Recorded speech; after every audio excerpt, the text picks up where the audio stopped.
Bhuma sisters ఇద్దరి మధ్య ఆస్తి వివాదాలు రోజురోజుకి కాకరేపుతున్నాయని ప్రస్తుతం జనాల్లో జోరుగా చర్చ మొదలైంది.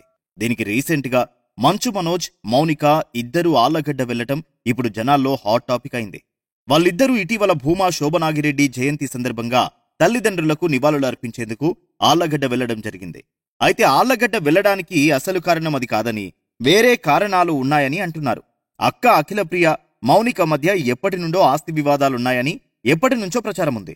ఈ ఇద్దరు అక్క చెల్లెళ్ల కుటుంబాలు కూడా చాలా రోజుల నుండి అరుదుగా కలుస్తుండటంతో ఇదే అసలు నిజమని అంటున్నారు జనాలు.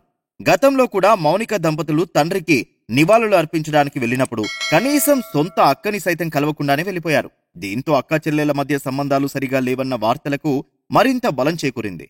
ఒకప్పుడు అక్కకి తోడు నీడలా ఉన్న భూమా మౌనిక చివరిసారిగా ఎన్నికల్లో అక్క అఖిలప్రియ ఆళ్లగడ్డ ఎమ్మెల్యేగా పోటీ చేసినా కూడా కనీసం ప్రచారం కూడా చేయలేదు. అయితే అక్క అఖిలప్రియ తన ఆస్తులని తాకట్టు పెట్టారని, దీనికోసం మౌనిక సంతకాలను కూడా ఫోర్జరీ చేశారని జనాలు గుసగుసలాడుకుంటున్నారు. అంతేకాకుండా ఇటీవల మోహన్ బాబు కుటుంబంలో జరుగుతున్న గొడవలన్నింటికీ మౌనికనే ప్రధాన కారణమని తెలుస్తోంది.